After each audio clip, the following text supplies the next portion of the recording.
derived from Z, which appear in another two digraphs. If you include those, people seeing Polish in writing for the first time will definitely notice the abundance of Z's and Z-like letters. Olá pessoal, sejam bem-vindos a mais um vídeo nesse canal. Nós somos cidadãos do terceiro mundo e nesse canal nós reagimos e aprendemos sobre o primeiro mundo.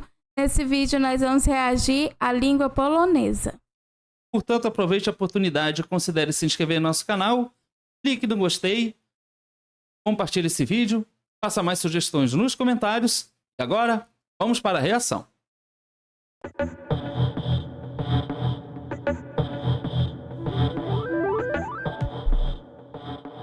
Hello everyone, welcome to the LangFocus channel, and my name is Paul. Today's topic is the Polish language, or Język polski. as it's called in Polish. Polish is the official language of the Central European country of Poland, where 97% of the population speaks it as a native language. That makes Poland the most linguistically homogeneous country in Europe. It's the second most widely spoken Slavic language after Russian, with around 45 million native speakers and an additional 5 million second language speakers. As you may know, Slavic languages are a branch of the Indo-European language family. Between the year 500 CE and 1000 CE, Proto-Slavic gradually diverged into dialects, and by 1000 CE there were already distinct West Slavic, East Slavic, and South Slavic languages, and dialects of these three languages developed into the languages of each Slavic branch. The West Slavic languages include Polish, Czech, Slovak, Sorbian, a minority language in Eastern Germany, and Kashubian, a minority language in Poland. Poland first became a state in the 10th century, around the time that Slavic was developing into various distinct languages.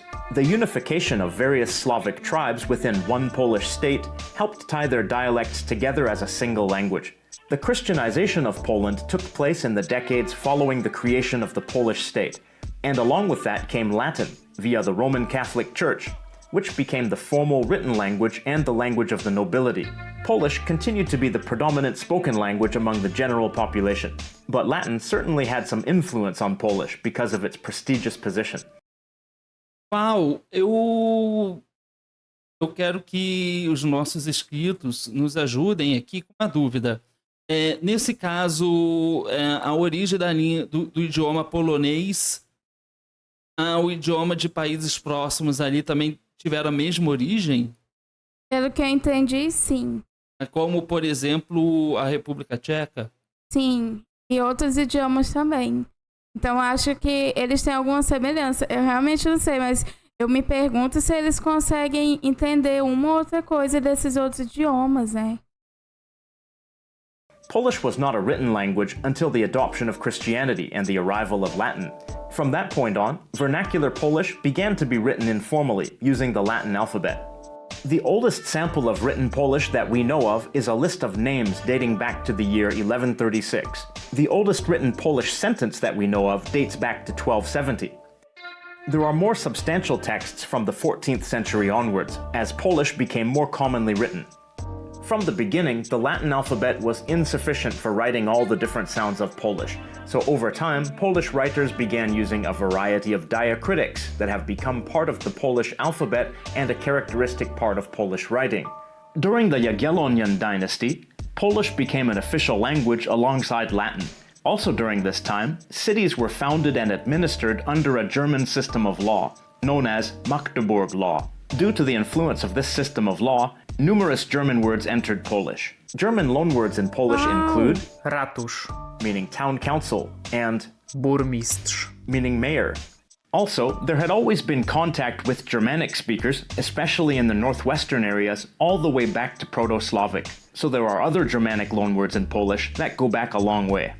Latin remained an official language alongside Polish through the Polish-Lithuanian Commonwealth, but Polish had gradually become more widely used by the nobility than Latin. In the 16th century, while Polish was becoming more standardized, it served as the vehicle for the golden age of Polish literature.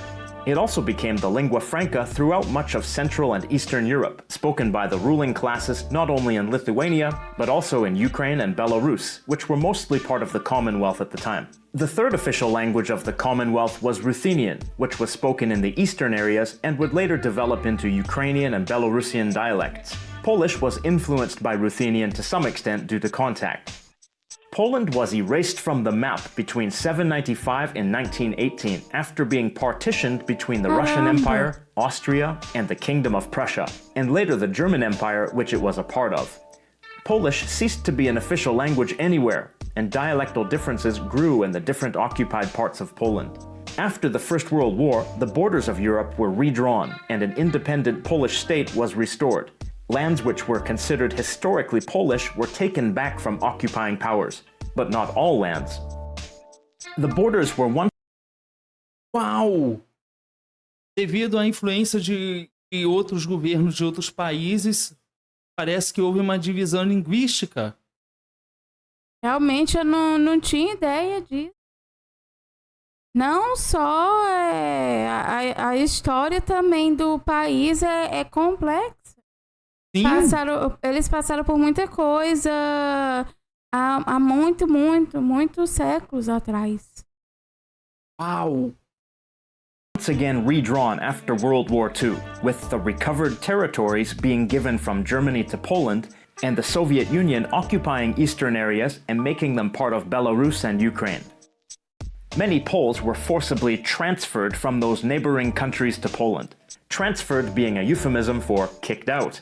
This forced transfer of Poles from their homes to different dialect areas resulted in dialect leveling, the loss of dialectal differences. And transfer, in other words, expulsion of non-Poles to neighboring countries made Poland a very linguistically homogeneous country. Today, 4 main dialects of Polish are usually recognized, but the differences are now slight. There's Greater Polish, Lesser Polish, Masovian, and Silesian, though speakers often consider themselves a separate language community, and sometimes counted as Kashubian, which is generally considered a separate language but is closely related to Polish. So, what is Polish like? Pronunciation and orthography. Polish writing has a number of characteristic features that are quite striking at first glance. The Polish alphabet has 32 letters, but there are also 7 digraphs, pairs of letters which represent individual sounds. Notice that 4 of those digraphs feature the letter Z. This makes Z the most common letter in Polish writing. And notice that there are 2 additional letters that are derived from Z, which appear in another 2 digraphs. If you include those, people seeing Polish in writing for the first time will definitely notice the abundance of Z's and Z-like letters. But those 2 Z-derived letters are not the only special letters in Polish. There are 9 in total. This letter is pronounced W, while in Polish the letter W is normally pronounced V. These letters represent nasal vowels. More specifically, vowels followed by nasal semivowels. The exact quality of the nasal sound varies depending on the surrounding sounds, and the nasal sound is normally absent before W or in the nasal E at the end of a word. For example, this word is normally pronounced się, and is only pronounced like this się. in very careful formal speech. There are some noticeably long consonant clusters in Polish. This one has a cluster of 5 consonants in a row, Bezwzględny. meaning ruthless. Then there's this one, Przestępstwo. meaning crime. It has a cluster of only 4 consonants, but there's also a digraph in this first cluster, which makes it appear to have 3 consonants instead of 2. So to someone looking at Polish for the first time, it probably appears to be full of long consonant clusters, even though some of them are just digraphs. Most simple Polish consonants are pronounced like their English equivalents, but note that C is pronounced as ts. And as I mentioned before, W is pronounced V. And also note that the letters X, V, and Q are not used in Polish. The sound ks, usually represented by X in English, is spelled KS in Polish. One important Uau! É uma língua muito complexa, com muitos detalhes, e eu particularmente achava o nosso idioma difícil, porque a nossa gramática, o estudo que a gente faz do nosso idioma, realmente é complexo. Mas eu acho que o idioma polonês é muito mais complexo que o nosso. Eu não tenho dúvidas disso, porque eu olho para isso e eu não entendo nada. O que está escrito é totalmente diferente da pronúncia. Isso é muito, muito difícil. Eu não saberia pronunciar, eu não sei pronunciar nada disso. Esse Z com esse D. Porque a gente não tem nada disso, então, meu Deus, o que é isso? O que é isso? É realmente muito complexo. Sim. Feature of Polish pronunciation is hard and soft consonants, a common feature of Slavic languages. Soft consonants are generally palatalized, like a hard consonant pronounced together with a y sound. Aside from y and l, which are always soft, soft consonants are indicated by an accent above the letter or by an I following the consonant. For example, s and sh, n and ny, p and py.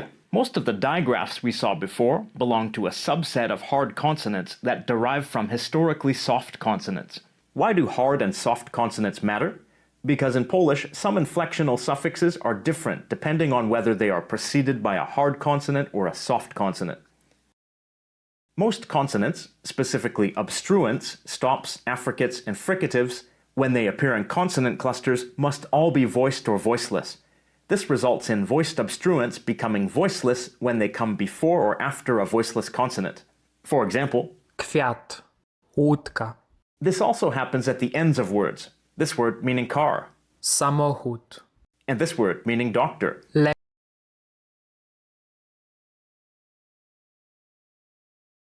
Ah, meu Deus.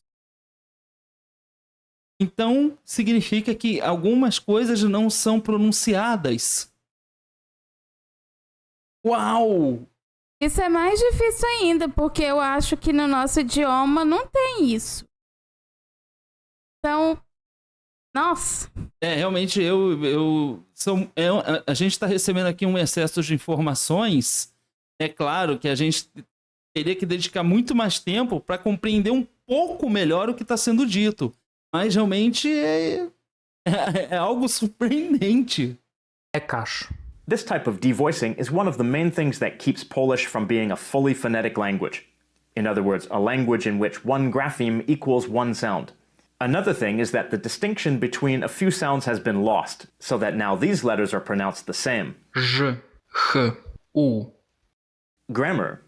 Let's start with the word order of Caramba. Polish. The unmarked or neutral word order in Polish is SVO, as in English. For example, Moje dziecko jest słodkie. meaning my child is cute or my child is sweet. The word order here is exactly like in English, subject, verb, complement. This sentence has no object, but the adjective here is a complement. Another example, Mężczyzna je obiad. which means the man is eating dinner. Subject, verb, object. Notice that there is no definite article in Polish, and actually there isn't an indefinite article either. Now, this is the unmarked or neutral word order, but Polish word order is quite flexible, and elements of the sentence can be moved in order to emphasize them. In the first sentence, we could emphasize my child by moving it to the end. Słodkie jest moje dziecko. In the second sentence, we could emphasize man by moving it to the end. Obiad je mężczyzna. So this sentence is now dinner eats the man. Technically, any word order is possible, though some sound unnatural and would be most suitable for written poetry or something. How can these words be moved around freely like this? Doesn't that get confusing? The main reason is that Polish is a highly inflected language, and nouns, among other words, have case endings, endings that tell us the function of the word in the sentence. Because the function of the word is obvious from its ending, then we don't need to use word order or syntax to determine the function of the word. Dziecko. Means child. This is the singular form in the nominative case, which is usually used for the subject of a sentence, or a predicate adjective after a linking verb. There are 6 other cases in Polish: genitive, dative, accusative, instrumental, locative, and Meu vocative. These are the singular forms, but there are also plural forms. It's important to note that Polish has grammatical gender, Dziecko. is a neuter noun. In their most basic form, the nominative form, neuter nouns end in e, en, a, or There are also masculine and feminine nouns. Masculine nouns in their nominative form usually end in a consonant. An example is Chłopak. meaning boy. Some case endings differ between different types of masculine nouns. Meu Compare Deus. Chłopak. a masculine person to Bank. a masculine object. Notice there's a difference in the accusative plural. The endings are different for masculine people on the one hand and masculine objects and animals on the other. For many nouns, this is also true for the nominative plural. Also notice that the genitive and accusative singular endings are different. In these cases, the endings are different for masculine animate nouns, in other words, humans and animals on the one hand, and inanimate objects on the other, though in the genitive case, a few types of nouns are exceptions. Feminine nouns in their nominative form usually end in a or e. For example, Matka. meaning mother. Adjectives also agree with nouns in gender, number, and case, and they have their own sets of endings. Meu Deus, mas eu não tô conseguindo entender. Eu acho que eu nunca conseguiria falar esse idioma, porque tem tantas palavras assim. É uma palavra mãe e tem várias palavras em polonês. Meu Deus! Sim, mas cada palavra no singular, ela é utilizada de maneiras diferentes. Quer dizer, a mesma palavra ela é usada em situações diferentes. Mas eu posso te dizer uma coisa, se é algo que pode nos confortar. Eu tenho certeza que se eles vissem um vídeo sobre o nosso idioma, eles pensariam a mesma coisa que a gente está pensando do idioma deles, porque é uma coisa muito complexa. Realmente é muito complexo. Inclusive, algumas pessoas acham o nosso idioma complexo também. Como, por exemplo, as pessoas que nativos da língua inglesa. Acham complexo também. Então, mas é incrível. Realmente não deixa de ser impressionante a diversidade linguística que tem o idioma polonês. Sim, sem dúvida. For example, Młoda matka. means a young mother in the nominative case. But here's a phrase in the genitive case. Dziecko młodej matki. The young mother's child. Not only the noun has a genitive case ending, but so does the adjective. And notice that the adjective's genitive ending is different from the Nossa, é uma noun's. língua muito rica. Adjectives have endings for all cases, in all genders, for both singular and plural. Verbs. Polish verbs have two tenses, past and non-past. But there are also two major aspects, which indicate completion of an action, the perfective aspect, or incompletion of an action, the imperfective aspect. Each verb has separate infinitives for the imperfective and perfective aspect, and then conjugations are built around those infinitives in order to indicate the tense. In other words, the time at which the complete or incomplete action is done. Let's take a look at the verb meaning to read. Czytać. This is an imperfective infinitive. In other words, the reading is in progress or ongoing. Przeczytać. This is a perfective infinitive, meaning the reading is complete. The perfective form of verbs is derived from the imperfective form by adding a prefix to it, or sometimes by adding a suffix or changing a vowel in the verb stem. Uau! Now let's conjugate these in the past tense. You drop the ch from the end of the infinitive and add one of these endings to the remaining stem.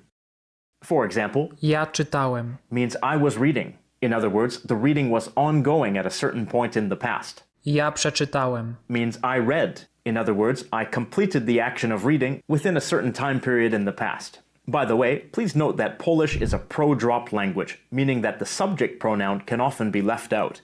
That's because the verb endings often make it clear who the subject is.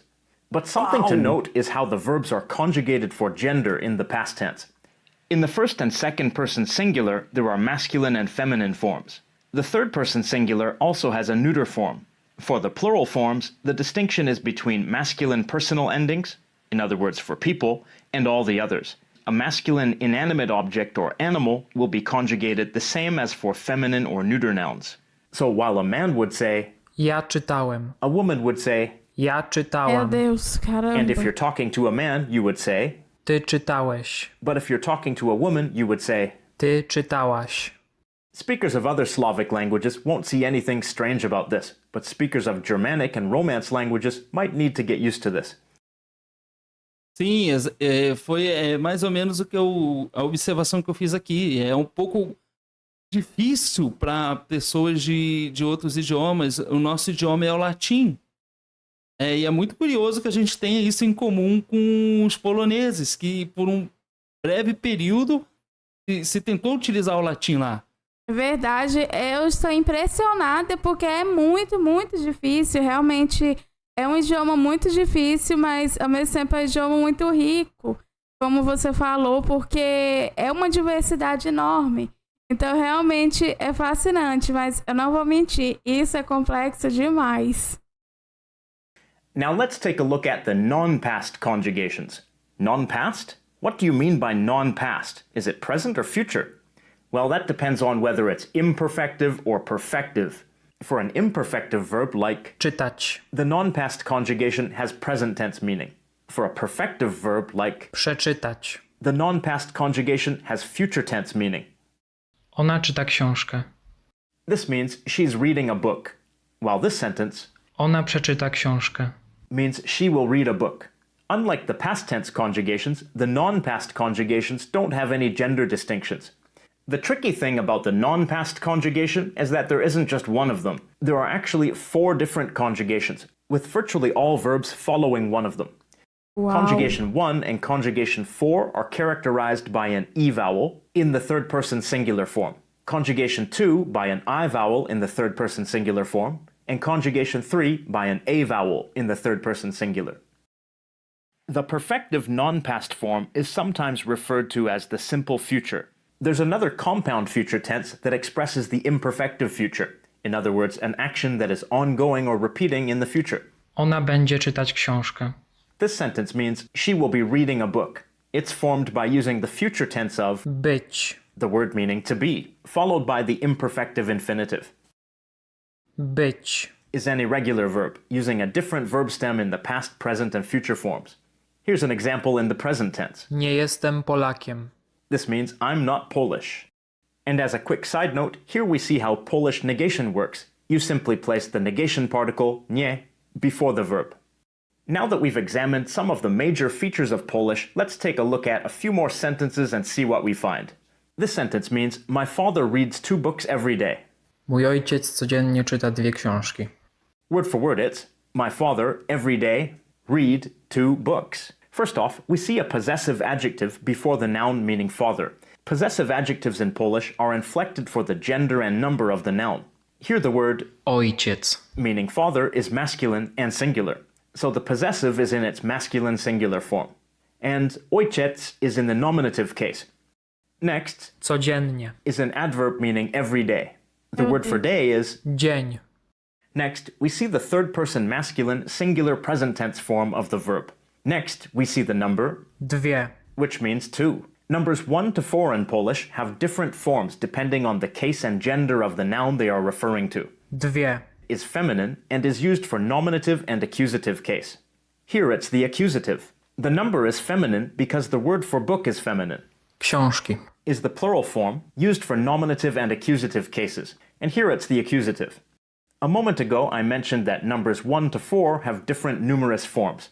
Numbers higher than 4 have only 2 forms. When counting masculine personal nouns, they are in the genitive case, and the nouns they refer to are in the genitive case, and when counting all other nouns, they are in the nominative accusative case. But the noun is still in the genitive case. So if we change the number in this sentence, say from 2 to 5, the sentence would look like this. My father reads 5 books every day. Mój ojciec codziennie czyta 5 książek. The number 5 has 2 forms, 5. for masculine people and 5. for all others, including objects like books. Książek. This noun is in the genitive plural form. And one more sentence. This sentence means everyone likes him because he often laughs. Wszyscy go lubią, bo często się śmieje. Uau! As letras, a forma de escrita realmente muito diferente. Isso é impossível ler pra gente.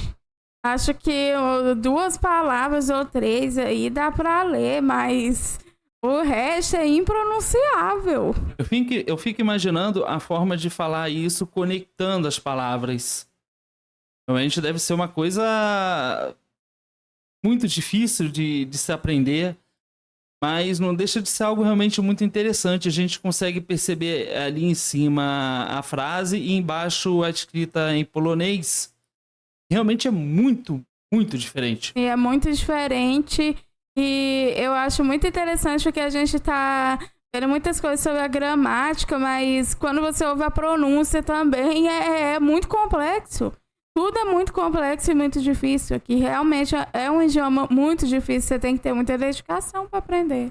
E uma coisa que chama a minha atenção é que na Rússia e no polonês, algumas palavras lembram um pouco o nosso idioma, as nossas palavras.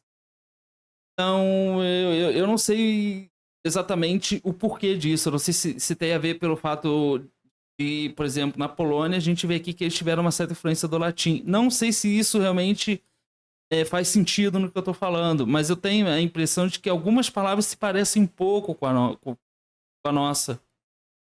Eu não achei nenhuma palavra parecida com a nossa, não.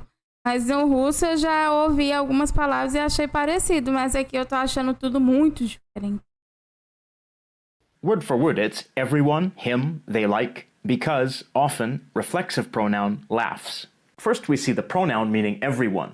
Pronouns in Polish have different case forms. Since this is the subject of the sentence, it's in the nominative case. Next, we see a personal pronoun meaning him. Personal pronouns also have different case forms. This one is in the accusative case. There are two other accusative forms. Jego, niego, go, Is used when the pronoun is not being emphasized. lubią, Is the third person plural form of the verb, lubić, meaning to like. This verb belongs to conjugation 2 and has an I vowel in the third person singular. Next we see bo, a conjunction meaning because. And after that we see często, an adverb meaning often. Next we see a reflexive verb meaning he laughs. Polish has lots of reflexive verbs, meaning that both the doer and the receiver of the action are the same. That may not always be obvious in terms of meaning, but in terms of grammar that's how it works. This word się, is a reflexive pronoun which you simply add to the verb to form the reflexive. It has only one form. Finally, something simple in Polish. The verb here is in the third person singular present tense, and this verb belongs to conjugation 1. Let me take this part of the sentence and ask a question about it. czy wszyscy go lubią? Meaning, does everyone like him? The way you ask yes or no questions in Polish is very simple. You simply add the question marker. Czy, Let's formulate another question. This means, who do they like? kogo lubią? This is an open-ended question using an interrogative pronoun meaning who. Interrogative pronouns in Polish have different case forms. This one is in the accusative case. In the nominative case, it takes a different form. So if you wanted to ask who likes him, it would be Kto go lubi? Kto? is the nominative form. Honorable mention. This is a last-minute addition to the video, but several Polish speakers have asked me to include this particular feature of the language. When talking about the presence of something in Polish, you use the verb Być. meaning to be. For example, On tu jest. means he is here. That seems straightforward. The unusual part is the negative form. Nie ma go tu. Not it has him here. So this is like saying it doesn't have him here. But who is it? I don't know. But I suppose it's like a dummy subject in English, like when we say it's sunny. It doesn't really refer to anything. As you can see, Polish is an extremely interesting language, but it's also one that many learners find daunting and intimidating. But as with any language, there are people who learn it, whether they moved to Poland or they're simply deeply interested in Polish culture. Those people didn't learn everything about the language all at once. They learned certain pieces first, then they learned other pieces afterwards, until eventually they had a fuller picture of the language. So don't let the details of Polish scare you off if you have the interest and the motivation to go for it. The question of the day. To native speakers of Polish, what additional features of Polish would you like to tell us about? For example, are there any features of informal speech that you would like to share? And to students of Polish, what do you find most challenging about the language? Do you have any tips on how to deal with it? Uau! Meu Deus, eu não tenho palavras para isso que a gente acabou de ver, porque caramba, isso é muito difícil. É muito difícil, mas ao mesmo tempo é rico e a pronúncia é muito diferente da nossa pronúncia, mas é uma pronúncia muito bonita. Então, realmente, é muito diferente e sim, também é assustador, porque a forma como é utilizada é muito complexo mesmo. Sim, realmente. Inclusive, pelo surgimento de algumas letras ali, que faz com que a palavra fique totalmente diferente. Então, é necessário aprender todos os detalhes, o idioma polonês, a gramática, para não cometer equívocos ou alguns erros na hora de estar utilizando esse idioma, as palavras, porque pode mudar muito o verbo, inclusive o gênero. Então, muitas coisas ali podem ficar diferentes. Então, é um idioma muito complexo e que exige muita atenção para se aprender. Mas o que eu achei super interessante ver essa aula, o idioma deles é realmente incrível. Sim, realmente incrível e fascinante. É uma língua muito fascinante. Sim, sem dúvidas. Mas essa foi a reação desse vídeo. Então, se você gostou, aproveita para se inscrever. Faça mais sugestões aqui embaixo nos comentários. Muito obrigado por ter assistido a esse vídeo e a gente se vê na próxima reação.